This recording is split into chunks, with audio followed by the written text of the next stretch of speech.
दोस्तों, कैसे हैं आप लोग। आपका स्वागत है ओनली पीसीएस चैनल पर। अब हम लोग यूपी पीसीएस के पीवाईक्यू क्वेश्चंस का एनालिसिस करने वाले हैं, क्योंकि आपको पता है 27 जुलाई को आरओ का पेपर होना है। आरओ का पेपर यूपी पीसीएस का आयोग कराता है कंडक्ट। तो जो पीसीएस के क्वेश्चंस प्रीवियस ईयर में आए हैं वो 100% चांस रहता है कि आरओ के पेपर में भी रिपीट हों।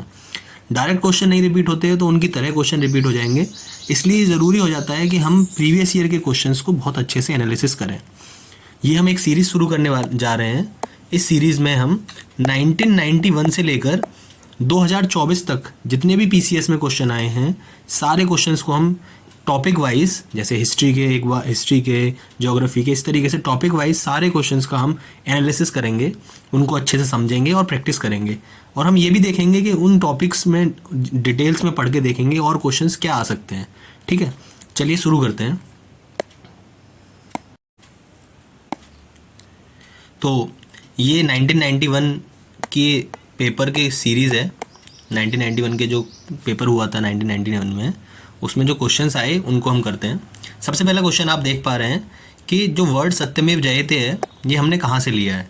तो वर्ड सत्यमेव जयते, ये क्वेश्चन आपको पीसीएस के पेपर में भी दिखेगा और ये क्वेश्चन आपको यूपीएससी के पेपर में भी दिखेगा। ये क्वेश्चन यूपीएससी के पेपर से उठाया है पीसीएस ने। तो आप यूपीएससी के क्वेश्चंस का भी हम एनालिसिस करेंगे जब हमारे ये पीसीएस की सीरीज़ खत्म हो जाएगी। तो सत्यमेव जयते जैसा कि हम जानते हैं मुंडका उपनिषद से हमने लिया है। अब हम थोड़ा सा इसके बारे में समझ लेते हैं, मुंडका उपनिषद और ये वेद, ऋग्वेद, ये वेद क्या होते हैं। तो आप जानते हैं टोटल 4 वेद होते हैं।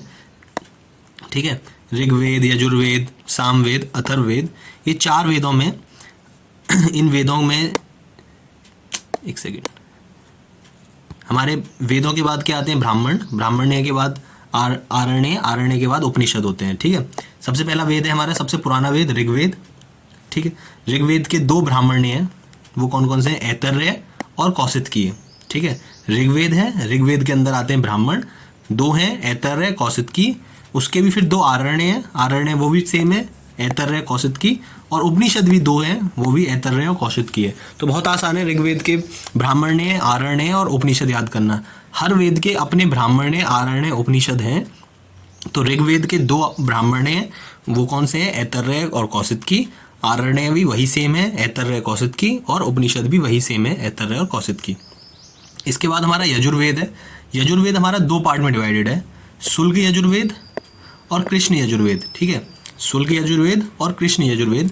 ये जो शुल्क यजुर्वेद है इसका जो ब्राह्मण्य है, ठीक है, वो हमारा शतपथ ब्राह्मण्य है। तो अगर तुमसे पूछा जाता है कि शतपथ ब्राह्मण्य है, शतपथ ब्राह्मण किसके अंदर आता है, तो हमारा शुल्क यजुर्वेद के अंदर आता है। किसके? शुल्क यजुर्वेद के अंदर शतपथ ब्राह्मण आता है।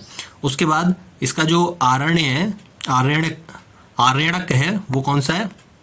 वो बृहदारण्य है, बृहदारण्य है। ठीक है, तो यजुर्वेद के अंदर है शुल्क यजुर्वेद।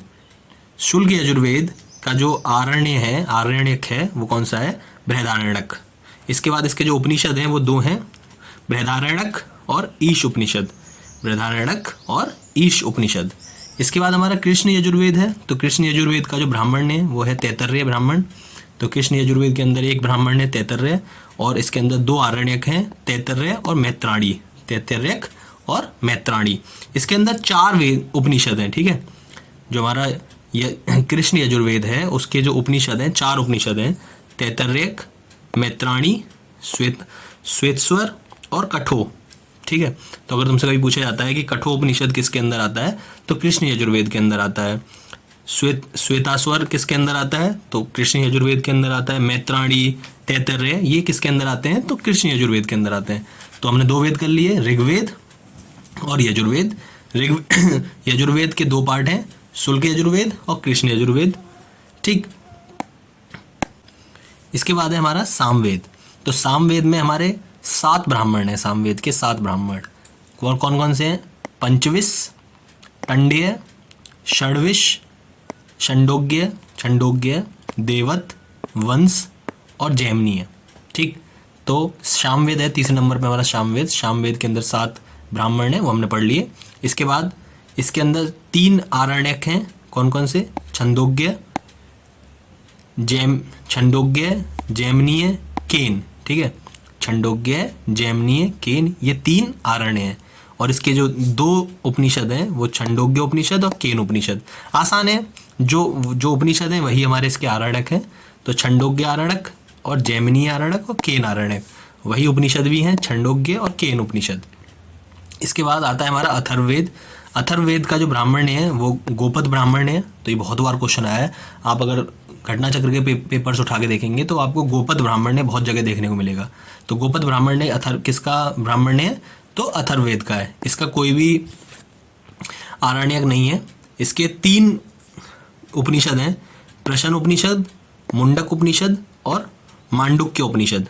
तो ये जो मुंडक उपनिषद है यही इसी में है सत्यमेव जयते। ठीक है, तो मुंडक उपनिषद में ही है सत्यमेव जयते। समझ में आ गया ना? तो इसी तरीके से हम हर क्वेश्चन को डिटेल्ड तरीके से समझेंगे और उसकी डीप में नॉलेज जानेंगे कि क्या पूछ सकता है और क्या आ सकता है। अब यहाँ से हमसे पूछ सकता है वेदों के बारे में तो हम बता देंगे। ठीक है, आगे चलते हैं नेक्स्ट क्वेश्चन। अगला क्वेश्चन है हमारा कि which of the following is the initial branch of Indian philosophy. आपने इंडियन फिलोसफी पढ़ी होगी। ठीक है, इंडियन फिलोसफी में आपने स्कूल्स के बारे में पढ़ा होगा। अलग अलग 6 स्कूल हैं, जैसे सांख्य स्कूल, मीमांसा। ठीक है, तो ये अलग अलग स्कूल हैं। तो एक बार इन स्कूल को समझते हैं और इन स्कूलों में के फाउंडर कौन थे, किसने इन स्कूल की स्थापना करी, उनको हम समझेंगे। तो सबसे पुराना हमारा कौन सा इनिशियल स्कूल कौन सा था? तो हमारा शाक्य फिलॉसफी थी। शाक्य स्कूल था जो सबसे पुराना हमारा स्कूल था। ठीक है, शाक्य फिलॉसफी हमारी सबसे पुरानी फिलॉसफी है। अब ये अलग अलग फिलॉसफी अलग अलग फिलॉसफर्स ने दी। किस ने दी? तो शाक्य फिलॉसफी हमारी वो दी हमारी कपिल मुनि ने। ठीक है, शाक्य फिलॉसफी किसने दी? कपिल मुनि ने। इसके बाद वेदांत फिलॉसफी किसने दी? तो बृहदारण्य ने दी थी। वेदांत फिलॉसफी किसने दी थी? बधारण्य ने दी थी। इसके बाद हमारे न्याय फिलॉसफी वो गौतम ने दी थी। न्याय फिलॉसफी गौतम ने दी थी। योग फिलॉसफी हमारे महर्षि पतंजलि ने दी थी। योग फिलॉसफी पतंजलि जी ने दी थी। इसके बाद वैशेषिका किसने दी थी? तो कन्नड़ ने दी थी। कन्नड़ ये वही हैं जिन्होंने आणु की वो खोज करी थी, जो सबसे छोटा एटम जिसको हम बोलते हैं उसकी जो खोज करी थी कन्नड़ ने ही करी थी। तो इनका जो स्कूल था, इनकी जो फिलॉसफी थी वो कौन सी थी? वैशेषिका फिलॉसफी। इसके बाद मीमांसा फिलॉसफी की स्थापना करी थी जामिनी ने। तो टोटल हमारे 6 इंडियन स्कूल थे। सबसे पहला था शाक्य फिलॉसफी। तो शाक्य फिलॉसफी कपिल मुनि की थी। उसके बाद उसके बाद वेदांत फिलॉसफी तो बृहदारण्य की थी वेदांत फिलॉसफी। न्याय फिलॉसफी गौतम की थी, महर्षि गौतम की। योग फिलॉसफी महर्षि पतंजलि की थी। वैशेषिका फिलॉसफी महर्षि कन्नड़ की थी और मीमांसा फिलॉसफी महर्षि जामिनी की थी। ठीक है, आशा करता हूँ समझ में आ गया होगा आपके ये 6 स्कूलों के बारे में। नेक्स्ट है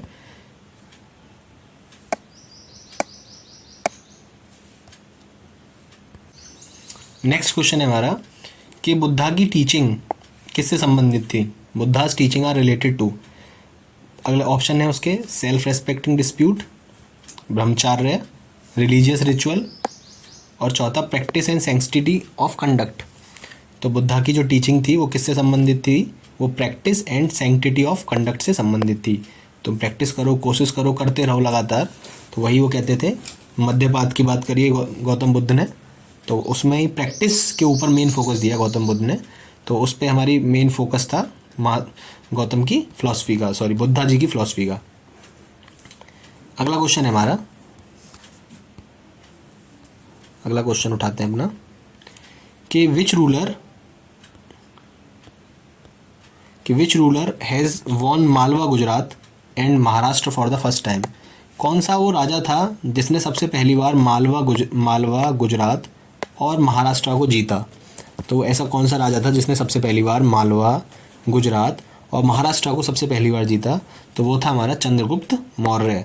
चंद्रगुप्त मौर्य पहले ऐसे राजा थे जिन्होंने मालवा गुजरात और हमारे महाराष्ट्र वाले रीजन को जीता था, चंद्रगुप्त मौर्य। ठीक, अब आप जानते हैं चंद्रगुप्त मौर्यन डायनेस्टी की शुरुआत करी थी चंद्रगुप्त मौर्य ने मौर्यन डायनेस्टी की शुरुआत 322 BC में शुरुआत करी थी चंद्रगुप्त मौर्य ने। आपने इनकी स्टोरी सुनी होगी। ठीक है, विष्णुगुप्त जो थे उन्होंने इनको एक जंगल से उठाया था चंद्रगुप्त मौर्य को और इनको ट्रेनिंग दी, जिनको हम चाणक्य भी बोलते हैं। उन्होंने ट्रेनिंग दी। ट्रेनिंग देने के बाद इनको इतना अव्वल बनाया कि ये लड़ पाए धनानंद से और धनानंद को हरा पाए। ठीक है, इन्होंने धनानंद को हराया। धनानंद को हराने के बाद चंद्रगुप्त मौर्य ने मौर्यन डायनेस्टी की स्थापना कर दी 322 BC में चंद्रगुप्त मौर्य ने मौर्यन डायनेस्टी की स्थापना करी और नंद डायनेस्टी को ख़त्म कर दिया। इसके बाद हमारा नेक्स्ट क्वेश्चन है कि the Kushan prince Kanishka became ruler in which year. तो कुषाण जो किस किंग थे, कुषाण एक डायनेस्टी थी, ये जो बाहर की डायनेस्टी हुई हमारी उसमें से एक डायनेस्टी कुषाण डायनेस्टी भी थी। उसके राजा थे कनिष्क, ठीक है, जिन्होंने फोर्थ बुद्धिस्ट काउंसिल भी कंडक्ट कराई थी जम्मू कश्मीर में फोर्थ बुद्धिस्ट काउंसिल कंडक्ट कराई थी कनिष्क ने। वो राजा कब बने? तो वो राजा बने 78 AD में। कब बने? 78 AD में। ठीक है, जैसा समझ में आ गया।